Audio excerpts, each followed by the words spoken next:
Hello, welcome back to physics. The title of this lesson is Acceleration Due to Gravity, but we're also going to talk a little bit about gravitational force and space-time curvature, which sounds very scary, but I promise the reason I'm putting it all together here is because I want to, in this early stage of you learning physics, I want you to get an appreciation for how exciting some modern research in physics actually is and what we're studying, okay?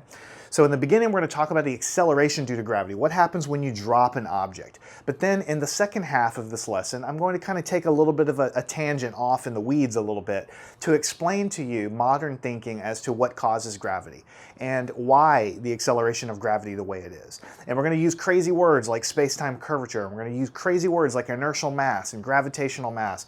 But I promise you, with very, very little math, you will have an appreciation at the end of this lesson that of some of the greatest minds in humankind have come together to create these modern theories of gravity and to understand the modern thinking in this area. So it's worth our time in the beginning of the class to give you a little bit of motivation for the excitement, because one thing when you learn physics is you think that all of the answers are already done. They're already in your book. We already know everything.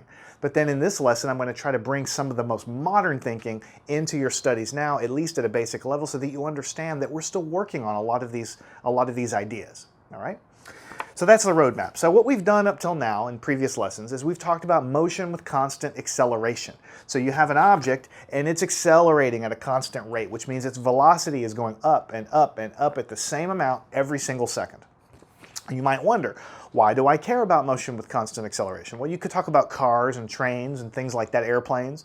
But really, the reason why we talk about motion with constant acceleration is because the most common type of motion that there is, that everybody's familiar with, is motion with constant acceleration. And that's the motion due to free fall. When we drop anything, or when we fall down, or if we throw a basketball and it kind of curves and it comes down, gravity is acting on that object, right? It's obviously something you've known about your whole life, and it's pulling down with a constant force, and so it's accelerating. In other words, it speeds up as it gets closer and closer to the ground, and that acceleration for any object in free fall is a constant acceleration, right? So let's talk a little bit about this constant acceleration thing. We're going to use it to solve lots and lots of problems later on. So the acceleration due to gravity, and I'm going to put in parentheses Earth because we live on Earth, but in a second I'm going to give you some, Earth. I'm going to give you some comparisons so that you can kind of understand what it means. What is the acceleration due to gravity on Earth? Right?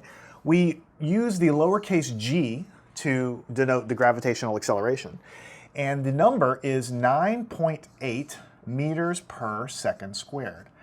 Now, the 9.8 is just a number. You all know how to read numbers. But the meter per second squared, now that we've done so many problems with acceleration, you should understand what that means. It means that every second that an object is falling, it gains 9.8 meters per second of speed in the down direction. Right? Now, when we actually solve our problems with the equation of motion and free fall, we're going to put a negative sign in front of here because we all know that gravity goes down. So if we define our system to be up, being positive, usually you throw a ball up, you probably want that to be positive direction. Then since gravity is going opposite of the up direction, it has to have a negative sign. But the number is just 9.8. The unit is meter per second squared because all acceleration is meter per second squared. And just keep in mind, we'll stick a negative sign in front when we solve our problems because here on Earth, gravity pulls things down, right? Now, you might also see in your book, depending on what you're using, 9.81. All right, so it depends on the book. Now, there's a bunch of decimals after the 1 also. But in most problems, 9.8 meters per second is perfectly fine to use. You can use 9.81 if you like. You can use 9 point whatever, just pull it out to however many decimal places you want, but most of the time just use 9.8. All right. Now, we all know that when you go to the moon, you know, the astronauts can jump higher. It doesn't seem like the force of gravity is as strong, and you would be right. So on the moon, what do you think G is going to be? Well, it's obviously going to be less. G on the moon is going to be 1.62 meters per second squared. So you can see right away that the acceleration due to gravity on Earth is much higher than it is on the moon, which makes sense because you see the astronauts bouncing on the moon, right? But the units are the same because they're both accelerations, obviously. They're both a similar force we call gravity. This one turns out to be 6 times less, roughly. If you divide these numbers, you'll find out that this is about 6 times less. That means that you would weigh around 6 times less than you do here on Earth if you were standing on the moon. Now, just as one final comparison, let's talk about something else. Let's talk about on the sun. We all know the sun has more mass than the Earth, so what do you think the acceleration due to gravity is going to be there? Well, this is 9.8 on Earth. What do you think it's about? 20 or 30 or 50 or 75, maybe 100 meters per second squared? No, no, no.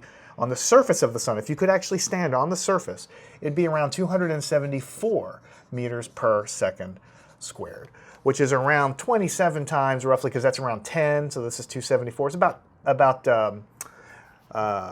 27 times higher. So the sun is not just a little bit more massive than the Earth. The sun is hugely more massive than the Earth. It only looks small in the sky because it's 93 million miles away, but it completely could swallow the Earth many, many, many, many, many times over if we could put the two close together.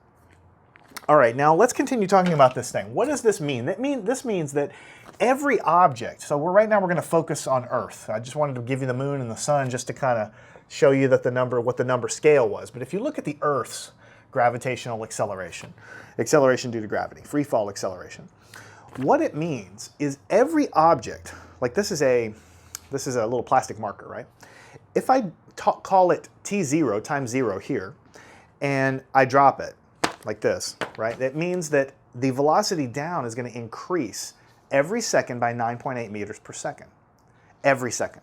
That's what acceleration is, so that's what it's doing. If I continue tracking the motion, every second that goes by, it gains 9.8 meters per second, 9.8 meters per second more, and so on and so on.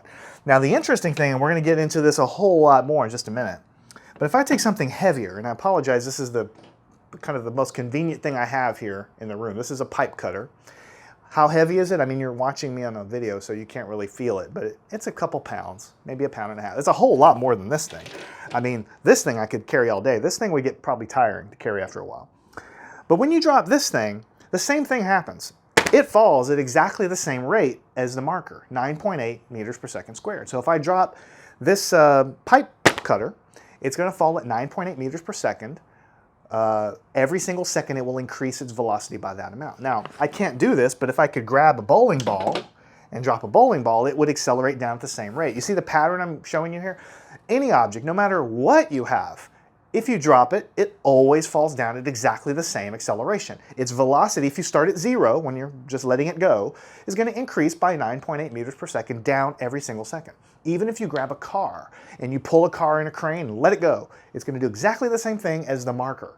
That's kind of fascinating, and we're going to talk a lot more about that in a few minutes. But the point is that it's constant for everything. So when you're solving a physics problem with any kind of motion in the atmosphere or the gravitational field of Earth, you always assume the acceleration is a constant no matter what the object is. So that makes it a little bit easy. Now, those of you who are watching this might say, well, wait a minute. What if I drop a feather? What if I drop a bubble? What if I blow a bubble, like a little kid bubble thing, and it just kind of floats away? Well, that's not falling down 9.8 meters per second. Well, you're kind of correct. You are correct. It's not falling down, but that's only because of air resistance. If I take a confetti or paper and blow it in the air, of course it's going to do this, but that's only because of the air. In other words, the gravitational effect would pull it at 9.8 meters per second every second, 9.8 meters per second squared, but because the air is in the way, it gets in the way, it pushes up on it too much. So what you can do is you can suck all the air out of a room.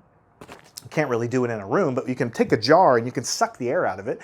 And if you drop a feather in the jar, it actually falls down at exactly the same rate as the marker, exactly the same rate as the pipe cutter, even though it's a little bitty old feather. In fact, when we went to the moon, they actually did that because the entire moon is a vacuum. There's no atmosphere, very little. So what the astronauts did on the moon, just for kind of just a demonstration, they took a hammer, which is, several pounds, and they took a feather and they held it side by side, and go off to the web and look at the video. If you drop it on the moon, the hammer and the feather fall at exactly the same rate, right? So air is the only reason that gets in the way of some things don't falling at the same rate. The gravity part of it absolutely does make everything fall 9.8 meters per second. All right, but this number here, this 9.8 meters per second squared, this is the gravitational acceleration at the surface of the Earth, right? So all of our problems are going to be pretty much at the surface of the Earth. So let's just talk a little bit about that for a second. What if this is the Earth right here? All right, so if you have a person down here, let's call him Jason. That's my name, right? There's a little person down here. He's a couple meters tall, whatever. So we say the acceleration down here, we call it g, is 9.8 meters per second squared.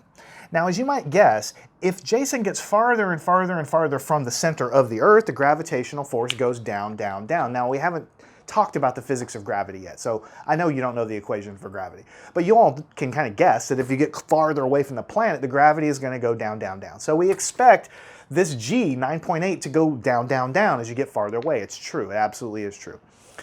So what would happen if you actually go and do an experiment instead of up near the ground here? What if there was a big mountain here? Let's call him Mount Everest. Many, many thousands of feet high. Okay. What is the acceleration of gravity, g, at the very top of Mount Everest, the tallest point on Earth, right? It turns out at the very tippy top of the highest point of Earth, the gravity constant g is, what do you think it is? What do you think it's about 5? About half of that? Maybe about 3 or 4? No, the acceleration of gravity at the top of Mount Everest is a whopping 9.77 meters per second squared. So 9.77 is really, really, really close to 9.8. So even at the very highest point on the entire planet, it's still 9.77, which rounds up to 9.8 meters per second. So the reason it's so similar to the gravity effect at ground level is because the Earth is enormous. Even on the top of Mount Everest, you're still really close to the surface of the Earth. So the whole point of all of this is I just want to tell you that use this gravity constant in all of the free fall motion problems. Any problems involving a rocket that's acted on by gravity or throwing something, you're all going to use that constant. It doesn't matter if you're on the top of Mount Everest. It doesn't matter if you're in the very surface of the Earth. We're just going to use 9.8 because even at the very top, it's still pretty close to 9.8. But in reality, if you went many hundreds of thousands of miles away from the Earth, then the gravitational acceleration would go down. So when you launch rockets into space, of course, you have to take all of that into account.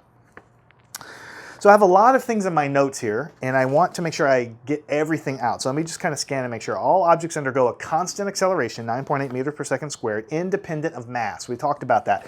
Independent of mass means it doesn't matter if I drop the pipe cleaner, or if I drop the marker, or if I drop the bowling ball, or if I drop a car, or if I drop, I don't know, a dump truck. It's still going to accelerate down at exactly the same rate.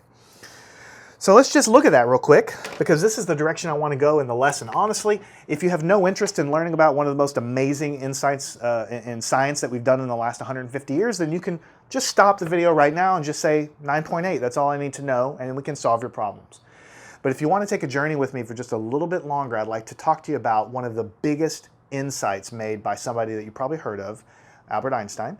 And I'm not an Albert Einstein, but I can explain at least some of the basic ideas behind the concept of relativity. That is some of the most fascinating things I think is possible to learn. So it all stems back to talking about things that fall. People have been dropping things from towers ever since hundreds of years ago. Galileo was dropping things off the Leaning Tower of Pisa trying to measure their acceleration because we are around gravity all the time and he wanted to know what would happen. So it turns out if you drop a bowling ball, let's look at a bowling ball. And over here we have a paperclip. Right? Bowling ball and paperclip. It turns out that if you, I don't want to do this. Yeah. So the bowling ball, he's going to be a big ball. He's going to be many, many pounds, maybe 14 pounds, something like that. You can convert that to newtons if you want. Anyway, it's pretty heavy. And then you have a paperclip, which is at most a couple of ounces. So that's my little paperclip. I told you I'm not a good artist. I'm sorry about that. The idea here is something that it's easy to gloss over. You know, I told you a minute ago, it doesn't matter what you drop. It's going to fall at 9.8 meters per second squared. That's the acceleration. But I want to stop and let us talk about that because that is actually crazy weird, okay? When you think about it, what I'm telling you is this really heavy bowling ball, if there's like the ground is underneath it here, so this is the ground. This really heavy bowling ball, what I'm telling you is going to happen, and you're just kind of at this point believing me, is that it's going to accelerate downward. At an acceleration, it's 9.8 meters per second, but since it's going down, we're going to call it negative 9.8 meters per second squared. This is a really heavy bowling ball. It accelerates down at that rate. But this paperclip also accelerates down at exactly the same rate. Negative 9.8 meters per second squared. Why is that? Right? Now, of course, if you ignore air resistance, of course, air resistance will slow both of them down, but if you suck all the air out of the room, they will absolutely, if you took a camera and watched this, they would literally both come down at exactly the same time and they would hit the ground here. Now, I don't have a bowling ball, right? But I have a little piece of plastic, which is just even a little bit lighter than that, that pin. So if you can just say, I'm holding this maybe about 12, 15 centimeters, something like that above the paper. I want you to get an idea for how long it takes this piece of plastic to hit the paper. That's why I'm doing it over and over again. It's less than a second, maybe half a second, something like that. I don't know, we could calculate it. But you see how long it's taking, right? So if I put that away and I grab something much heavier, if I don't drop it, holding it about the same height, how long do you think that takes to land? It sounds about the same to me. Now, the crazy thing is that this pipe cutter weighs a lot more than that piece of plastic. So how is it possible that two objects weigh and have a different force pulling them down, much higher force for the heavier object, much lighter force or weaker force for the lighter object, but yet they hit the ground at exactly the same time? So people thought about that for a really long time. And this central thing, this thing that's so easy to overlook and just say, well, that's just the way it is. Really brilliant people think about that kind of thing and think, how is that possible? And a man named Albert Einstein spent 10 years of his life trying to figure out why that happens, and gained a deep understanding for what gravity we think really actually is. Because before Einstein, right, when Isaac Newton proposed his theory of gravity, I know we haven't talked about gravity. I haven't given you an equation for gravity. It's okay. Gravity, according to Isaac Newton, is a force. You have a massive object called the Earth, and it exerts a force on every other object. It exerts a force on the camera. It exerts a force on me. It exerts a force on the board. It exerts a force on this. Everything is pulling on everything. And actually, Newton's equations of gravity coming from that force equation that we'll talk about later actually do a pretty good job of calculating how real things move through space. They do a really good job of calculating how things move through space. But it still doesn't explain how it works, right? How does the Earth know to pull on something that's far away? How does the Earth know to, quote unquote, know to pull on the moon? How does the Earth, quote unquote, know to reach out with a mystical force and pull on the spacecraft that's like 200,000 miles away? So that was what they called spooky action at a distance. That means it's really spooky. How does it know to do that? Well, of course, the Earth isn't alive. It doesn't know anything. But how does it actually do that? How does it reach out and grab things and just, is everything connected by like an invisible string and everything's being pulled on? Well, that's crazy, right? So that's obviously not it. There's got to be something deeper. And Einstein looked at this very simple problem of how things fall, and that they, there's a lot of thought experiments Einstein did, but one of them is talking about how the objects move even when they have different amount of forces acting on them, to gain a deep insight. And we're going to talk a little bit about that right now. So just to drill it home, you have a big bowling ball, and the force of gravity is pulling down on it with this. We're going to call this the force vector pulling down due to gravity, because it has more mass. Now, the force vector pulling down on this guy is much shorter. That's why I'm drawing the arrow shorter. So just to drill it home, we're actually pulling this thing down more, but we're pulling this thing down less, but yet they hit the ground at the same time. Why do they land at the same time? Okay, the reason that they land at the same time is because objects with more of what we call mass, right, they're also harder to move. They're harder to get moving. And we call that concept of being harder to push something, we call it inertia, right? So I want you to think with me for a second. If you have two objects in your front driveway, one of them is a bicycle, just a little kid bicycle. It's on wheels, obviously. And another one's a car. The car's in neutral, right? You go behind the bicycle. Is it easy or hard to push the bicycle? Pretty easy. Is the car easy or hard to push? Much harder. All right, let's move the thought experiment to space. What if I have a little penny or a nickel or a quarter, tiny little object? I push it in space, no air, I'm way far away from Earth, I'm in the middle of nowhere, way outside of our galaxy. The penny is pretty easy to get moving. What if I get a tank, like a giant 50-ton tank in space floating, and I try to push it? I can push it. Things don't have any weight in space, but it's still hard to get it to move. You all can intuitively understand that. The penny is easier to get moving. The tank, or whatever it is I choose to talk about that's really heavy, is hard to get moving even very far from any gravity field, just pushing on things. It's very hard to get massive things moving. And we call that process or that concept inertia. I know you probably heard the concept of inertia. Inertia just means higher inertia objects take more effort or more effort, more energy. We haven't talked about these concepts, but it's more difficult to get them moving than it is for a lighter thing. All right. So if I want to drill it home, what I would say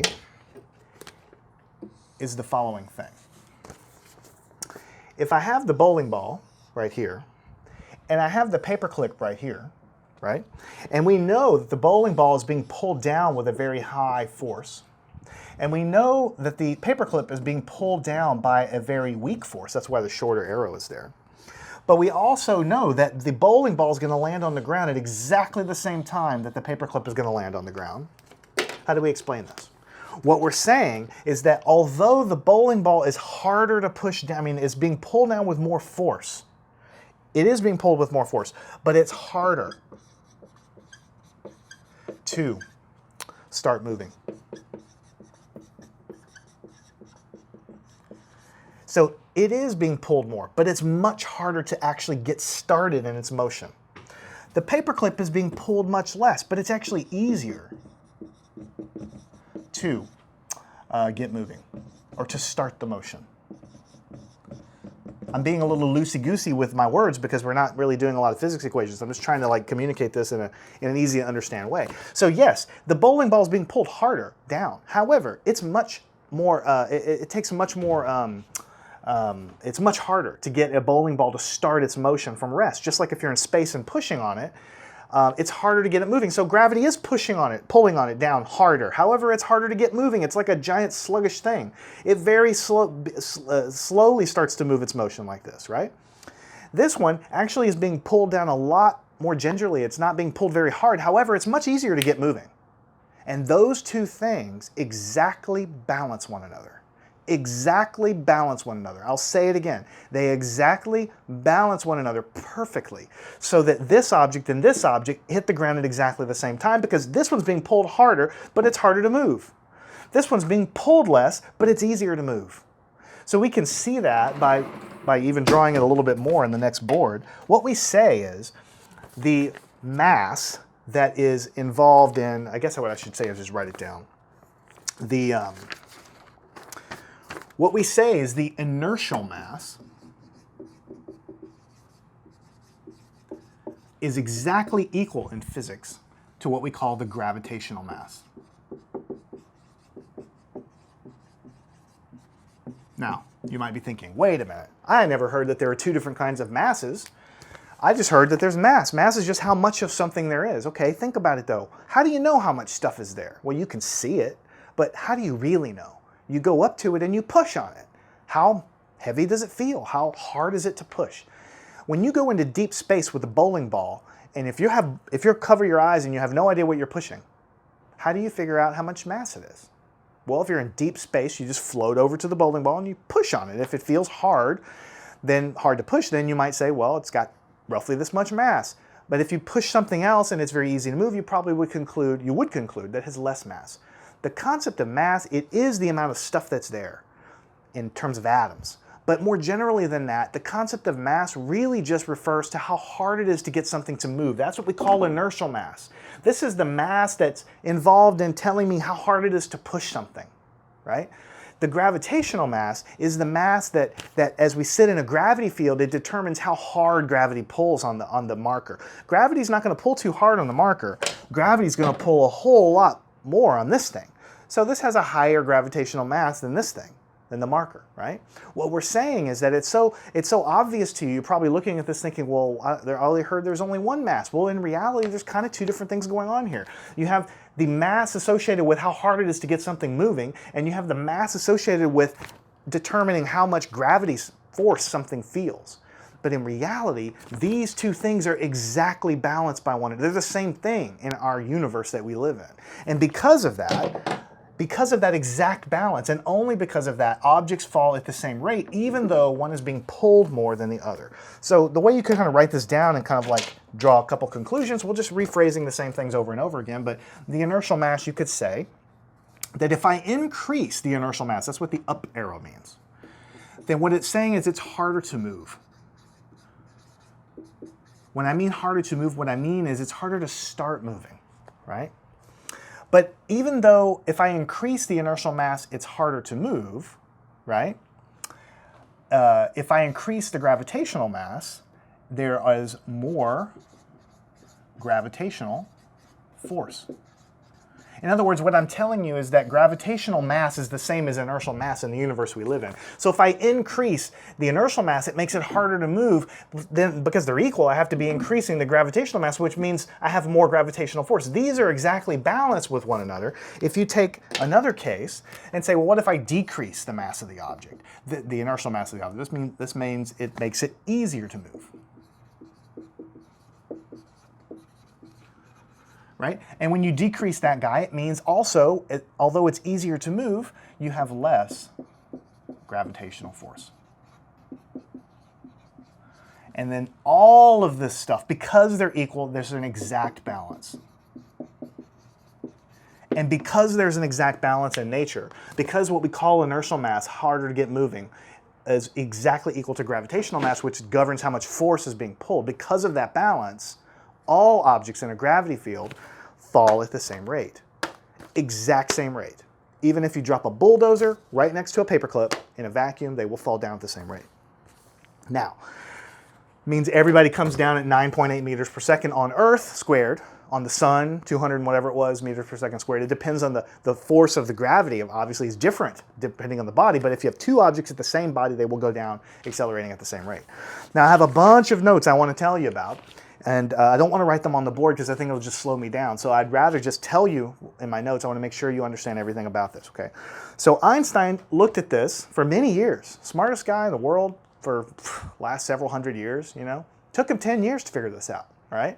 So it's not trivial. It's not an easy to understand thing. Many, many, many volumes of mathematics he had to write to figure this stuff out. But he wondered why the inertial mass, the mass that governs how hard it is to push something, was exactly balanced with the gravitational mass, which is the mass that governs how much force is pulled down by what we call gravity. Why are they the same? Why are they exactly the same? I mean, we all take it for granted, but there's no reason why they have to be the same. Why are they the same? So he reasoned that the Earth really didn't reach out and pull objects, right? In Einstein's view of gravity. There's no action at a distance. It didn't just like reach out and grab that spaceship and pull on it. I mean, how would that even happen, right? Instead, what Einstein postulated and later proved, and later experimentally we've confirmed, is that mass and energy, like bodies like Earth and also stars and also just energy in space, they actually distort and warp what we call space-time, time and space. Right? And we're going to get back to that in just a second, but that's kind of a crazy thing to say, so I don't want to gloss over it. What we're saying is that in modern theories of gravity, the Earth, or any body in the universe, actually takes space that's around it and bends it. That's what is actually happening. You can't see it because you don't see space. I mean, you see through the space, but you don't see the shape of the space around you. You're just looking at the objects in the room, right? But the fundamental shape of the space and of the time in the vicinity of planet Earth is actually warped. It's curved, right? And objects like bowling balls or anything that I let go, right? What they're trying to do is they're trying to move in a straight line. Like if you go in deep space and you throw a football, it's going to go in a straight line unless it's acted upon by an outside force. We're going to talk about that later. It's one of Newton's laws of motion. But what we're saying is that when you have an object in the vicinity of a big giant planet like this that's curved space and time, the object is still trying to go in a straight line, but space is curved. So what happens is it ends up trying to follow the straightest line it can, which is it's a straight line along a curved path. And what we see when we observe that is we see what we call gravity. So because space and time are curved, their motion is curved. And we experience that on the inside, looking at everything on the surface of planet Earth as the force of gravity. So there's a lot of bullet points there that are really important that I want to just go over one more time before I draw some pictures on the board. What we're really saying is that, see, before Einstein, everybody thought gravity was just a mysterious force that popped up due to mass and it pulled on everything. And that's still a useful concept.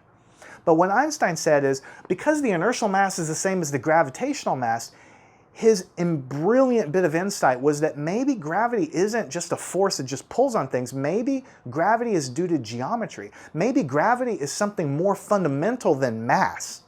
Maybe gravity is just a curvature of the invisible space-time that we live in, because all objects travel through it at the same rate, 9.8 meters per second on Earth, no matter how heavy it is.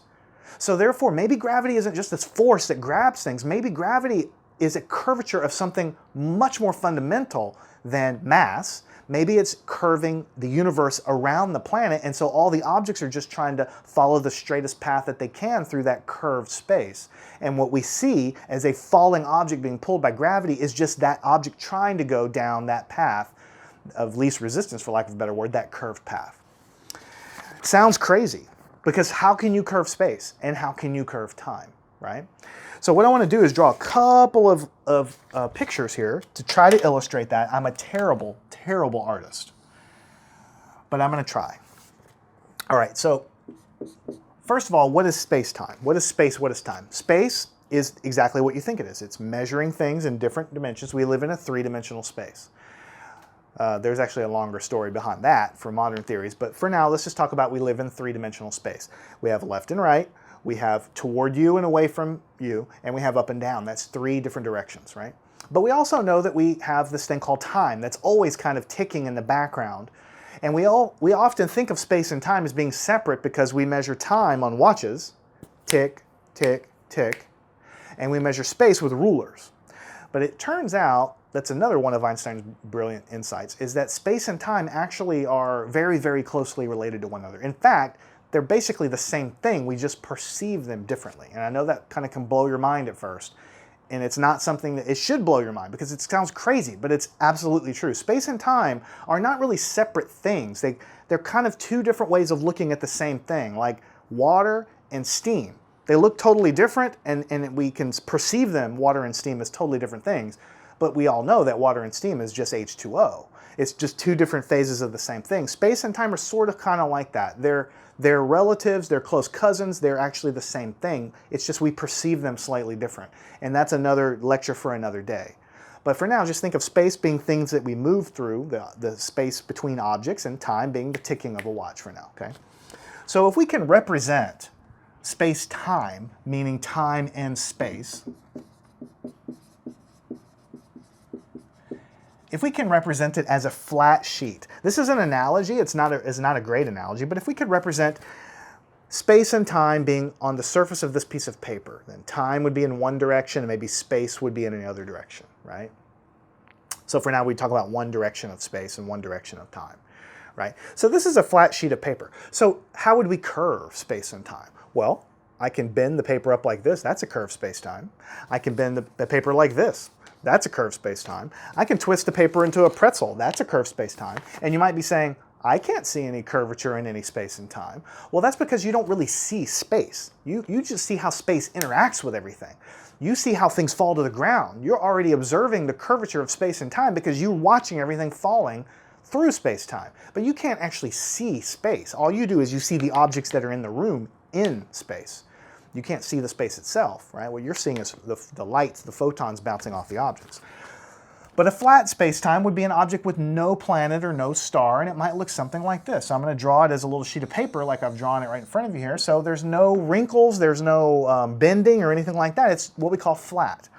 So what it means is if I go deep, deep space away from any galaxies, no planets, nothing. I'm way away from any gravity, that I'm in what I call a flat space-time. Then what I will do is if I take let's say a bowling ball right at this point in space-time, so this could be like an XY plane, some coordinate of time and some coordinate of space. And then let's say I move through space-time in this direction and end up in this final position right here. So what is this path? This is a straight line.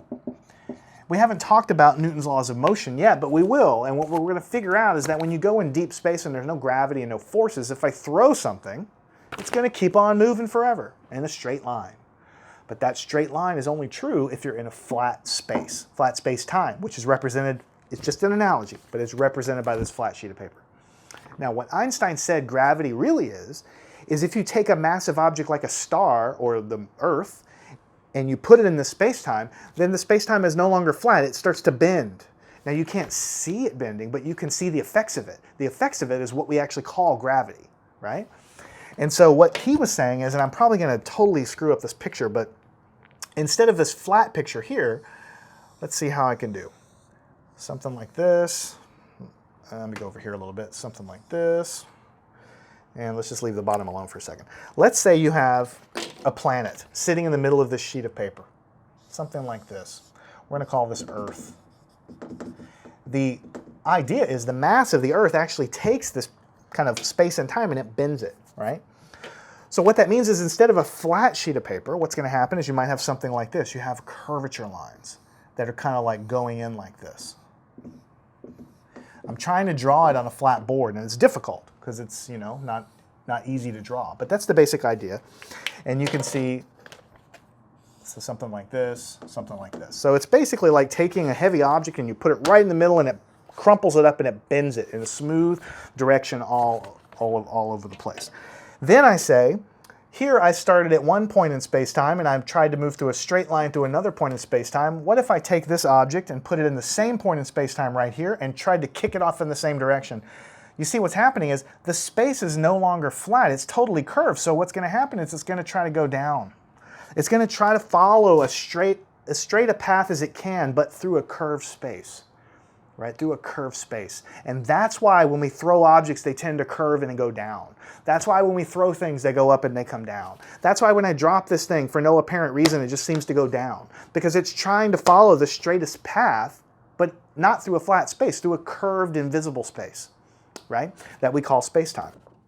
So if I take an object and I put it out here, in this case, I was trying to push it with some velocity and it curved in. If I just take an object like this, then it's going to tend to follow these curvature lines and fall straight down and accelerate to the Earth. At what speed? 9.8 meters per second squared if you're close to the Earth's surface. All objects do that because it doesn't matter what the mass of the object is because the object is just trying to follow the curvature of space. So nothing depends on how massive the object is. It's like rolling a ball downhill. It's going to try to go downhill. No matter what size ball you throw or roll down the hill, it's going to try to go down the hill at that rate. All right? So this is a mind-blowing concept. If you look at this and say, yeah, I got it, then you probably don't have it because it's very difficult to wrap your brain around this because this is the flat sheet that I've drawn it. Like if you envision a Earth on a trampoline, it's bending the trampoline, and if you take a marble like a planet and try to kind of roll it around, then it'll kind of spiral in. That's kind of what planetary bodies do around the Earth. But that flat membrane is just an analogy because we live in 3 dimensions of space and 1 dimension of time. So because of that, it isn't really a flat sheet like this, but it's a really good analogy to figure out kind of generally what's going on. All right, one more thing I want to talk about and then we'll close it up. I want to tell you a little bit about how can space be curved and how can time be curved. How can space and how can time be curved? I think I want to do that. Yeah, I think I want to do that over here. Okay, but when we say time is curved, or time is warped or whatever, what does it mean? See, when you look at your watch and you watch the seconds go by, tick, tick, tick, tick, that's basically how time flows for us. But if you take your watch and you bring it near a star, it's going to actually tick differently than it does here on Earth. In other words, the ticking of your watch, the rate that it happens is really dependent on how much gravity you're actually in. So the curvature or time being curved is basically time ticking differently. So I'm just trying to illustrate to you because a minute ago I said, hey, you bend space and you bend time, you get gravity. Okay, here I'm telling you that what is a bending of time? Bending of time just means your watch ticks at a different rate. So your clocks tick at different rate. If you take your watch to the surface of a black hole, time is going to slow down for that watch. Any observer in a black hole, time is going to slow down dramatically compared to deep space or compared to even to the Earth, right? That's not something that's obvious. That's something that Einstein equations predict, and we've actually measured that, actually, believe it or not, and we know that that's true. All right? And then what is curved space? I gave you the analogy, but I want to illustrate to you briefly what is curved space. Now you remember back from your high school geometry, if I construct a triangle like this, and I have, this is basically going to be side A, this is going to be side C, B, and this is going to be side C. That's the hypotenuse. This is a right triangle. What do we say the Pythagorean theorem says? The Pythagorean theorem tells us that the length C squared is equal to A squared plus B squared. Or another way to write that, if I really want to find the length of the side, I have to take the square root of both sides. So C is going to be the square root of A squared plus B squared. This is something you learn in, 5th or 6th grade, and you'll learn it again and again and again all through high school and college math, right? It's something so fundamental to us. Pythagoras figured that out. If I have a right triangle, I can always calculate the side C. If I know the side and I know this A and B, I can plug them in there and I can get it. What you're really doing when you calculate side C is you're finding the distance between this point right here at the end of this line and the length here. I mean, the length of side C is the distance between this point and this point. So if you wanted to actually talk about that a little more, you could say that this is point x1, comma, y1. This is just an xy coordinate of this point. And this is x2, y2. It's just a coordinate of the 2 points. So we know from the Pythagorean theorem, if I know A and B, I just plug them in, I get length C, right? But what you may or may not know, because some people just don't make the connection or realize it, that in geometry you learn something called the distance formula. Remember what the distance formula is? The distance between any two points in a plane is equal to the square root of what? It's going to be x2 minus x1 squared plus y2 minus y1 squared. I'm sure you've seen this formula if you've taken a high school geometry class. What you're doing is you're taking the differences of the x coordinates of the 2 points. Notice if this point is here, x2 is here and x1 is here. So if I take the difference in these, I've found the length of side A, because this is the x coordinate of A, this is the x coordinate of this point, this is the x coordinate of this point. So if I take the difference, I've found the length of side A, I square it. And then over here, if I take y2 minus y1, it's this y minus this y. By subtracting y2 minus y1, I found the side of B. So this is A squared. This is B squared. So that distance formula that you learned in geometry, square root of x2 minus x1 squared plus y2 minus y1, you're going to write it over and over again, you use it. It's just a Pythagorean theorem. It's it. That's all it is. It's exactly the same thing as this. So the reason I'm going through high school geometry is because when we talk about a curved space, what we're saying is that this Pythagorean theorem thing, it actually is only true if space is flat. If you draw a triangle on a flat space, then c squared is equal to a squared plus b squared is true. However, if you go to a curved space, like if you put a planet in the middle of space-time, here's something that should blow your mind. If I go to a curved space, then c squared is not equal to a squared plus b squared. Because that is what the definition of a curved space is. That's what I'm trying to tell you. As soon as somebody says curved space-time is what gravity is, the first thing you want to know is, well, what does a curved space mean? What a curved space is it means that this Pythagorean theorem business that you've learned all your life is not true in a curved space, because if I draw a triangle on this flat sheet of paper, and then I bend the sheet of paper a million different ways, and I'm literally I'm stretching the sides of the triangle because I've bent the space itself. If I measure the side of A and I measure the side of B and I try to put it in this formula, it's not going to equal c squared, because I've bent the space and I've stretched it around whatever I'm doing to it. So a planet typically stretches everything in a certain way, and so the definition of a curved space is a part of the universe where this Pythagorean theorem thing isn't true anymore. And then when you really study advanced physics, you figure out from this what the space actually is doing. And then you plug those into Einstein's field equations, and that predicts the motion of planets and stuff through the curved space-time. All right? So a curved time is when clocks tick at a different rate than a clock that is in deep space, and a curved space is a space where this Pythagorean theorem doesn't apply, where it's not quite equal to c squared. The closer and closer it's equal to c squared, the flatter and flatter it is. But if you're near a black hole, it's nowhere close to equal to c squared, because you've bent and distorted all the time onto itself. Now, the last thing I want to close with is how do we know any of this is true? It's a fascinating theory, but how do we have any idea if it's true? Well, there's a lot of reasons. It's going on 100+ years that this theory has been around, and many experiments have been done, but I'm just going to show you one of them to show you the power of what it is. If you take a look, I'll just give you the punchline and I'll draw a picture. We've actually gone during solar eclipses when the moon covers up the sun, so you can see the very rim of the sun, but because the sky gets dark, you can start to see the stars that are kind of near the sun during a solar eclipse when it covers up the sun, right? It turns out that when you go and you look at the stars that are just visible near the sun, near the edge of the sun, right when the moon covers it, it turns out that those stars don't quite look right, right? It appears that the sun is actually bending the starlight that's coming toward the Earth. Now that's something I want to say one more time because it's pretty fascinating. When you think about gravity, you think about massive objects being pulled because of gravity. Now light waves, or photons, however you want to think about them, they don't have any mass. There's no mass. I'm not even talking about a little bit of mass. Photons have zero mass. Zero, not 0.001. They have no mass, absolutely no mass at all. All the photons hitting your eyes right now, there's no mass at all. But yet we know from experiments that gravity from the sun bends starlight. How can gravity bend starlight if starlight doesn't even have any mass? It doesn't make sense unless you go back to this picture.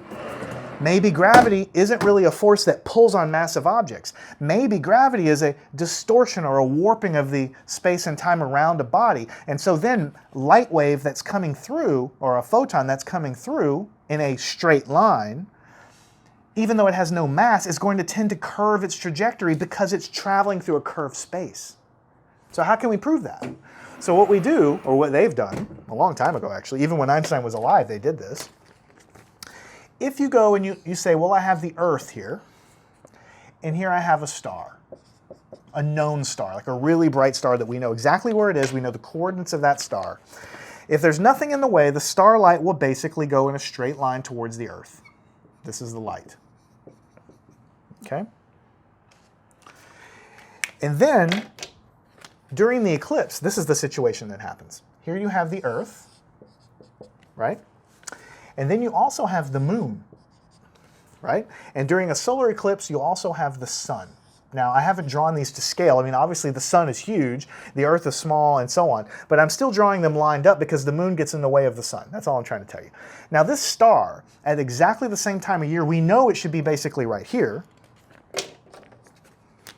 But what ends up happening is the star that's over here, its light actually gets bent by the gravity of the sun. So what ends up happening is we're standing on the surface of the Earth. We see the star. Why? Because we're seeing it as if it were really right here. All right? So what happens is when the sun gets out of the way, when the moon gets out of the way, we know exactly where the star actually is, right? But during the eclipse, we see the star is here, but we actually know that the star is over here. We know it because the other time of the year, 6 months later, the sun is nowhere near that star. We know from the star patterns where they all should be, so we know that the star is really here, but during an eclipse, all of the stars around the ring of the sun actually are not in the correct positions. They're all bent. And if you go and crank through the equations of Einstein's theory of relativity, which I haven't done personally, but the people who validated the theory, they crank through and they go through exactly how much mass the sun has and exactly the moon and exactly the distance, exactly where everything is, then the theory of relativity of gravity predicts exactly what we see. The difference in the position of the apparent, this is called the apparent position of the star, and the actual position of the star. And there's all kinds of other things that relativity and gravitational theory predict that we've learned about. The orbit of Mercury isn't quite predicted very well by Newton's theory of gravity, but it's predicted perfectly by Einstein's theory of gravity. So all of this to basically say what I could have said in 5 minutes, but I wanted to take you down a trip to learn something cool, is that the gravitational acceleration near the Earth is 9.8 meters per second squared. All objects fall at that rate. We're going to use a negative sign in front because when we're solving our problems, we have gravity acting down, and we're going to take positive motion to be up. And no matter if you're talking about a turtle, a horse, a rocket, or a bulldozer, any object flying through a gravity field is going to be acted on by 9.8 meters per second acting down, right? And we took a trip down figuring out why that was the case and talking a little bit about it. We talked about, hey, the bowling ball is pulled a lot harder than the paperclip, but they both accelerate down at the same rate, so they both hit the ground at the same time. And even though this one's acting with more force, why does it hit the same ground as the paperclip, which is just has a tiny bit of force? Why do they hit the ground at the same time? And then we had to, in order to talk about that, we had to break those two things apart. We had to say, well, there's the gravitational mass. That dictates how much force is being pulled on you. That's basically based on your mass. That's what's called gravitational mass. But then we also have something called inertial mass. That's if we take an object way far away from the galaxy in the middle of nowhere and we just push on it. So how hard does it resist our motion? That's inertial mass, right? And it turns out that if you equate these two things as gravitational mass and inertial mass, then they'll exactly balance each other to make everything fall through a gravity field at exactly the same rate. If you increase the inertial mass, it's harder to move, but if you increase the gravitational mass in exactly the same amount, because they're equal, you have more force acting on it due to gravity, but it's harder to move. Or you might have less force acting on it due to gravity, but it's easier to move. And those are in exact balance with one another to make things fall at the same rate, hit the ground. Einstein takes this idea, which they postulated anew for a while, along with some other thought experiments that I didn't present today, and basically said, hey, wait a minute, maybe gravity isn't a mysterious force that reaches out and grabs things, which is what everybody thought for hundreds of years. Maybe gravity is just a geometric effect. Maybe that we're immersed in this invisible space and time, but what would happen if mass actually could bend and change the shape of space and time around an object? What would happen? And it turns out that if mass could bend space and time around an object, then things would tend to fall through that space-time exactly in the way that we see gravity acting in real life.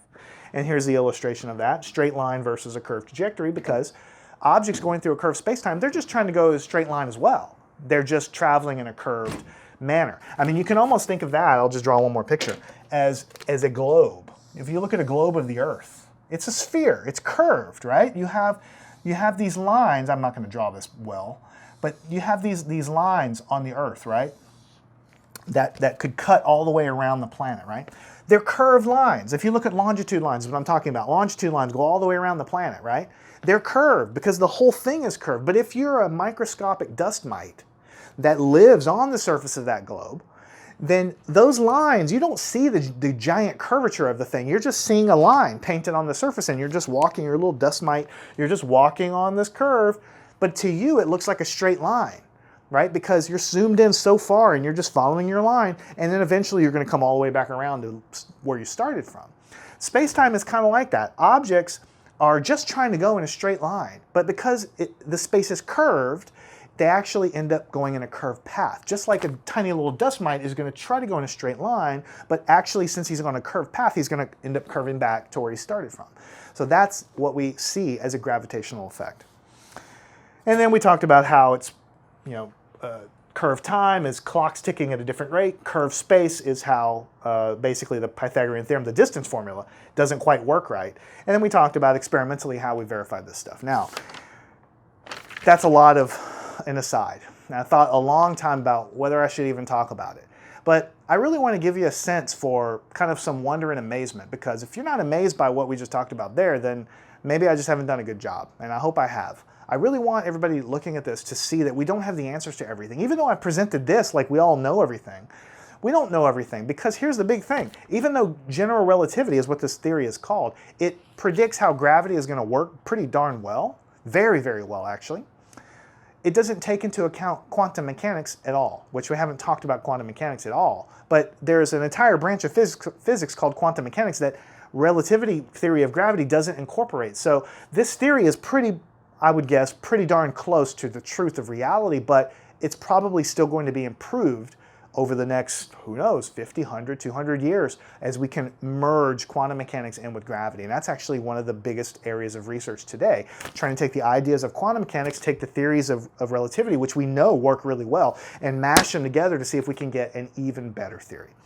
So for now, just understand that 9.8 meters per second, that's all that matters. And as we go and solve our problems, we're going to be using that number as a constant acceleration for any object, no matter what its mass is, in all of our problems in free fall motion in physics.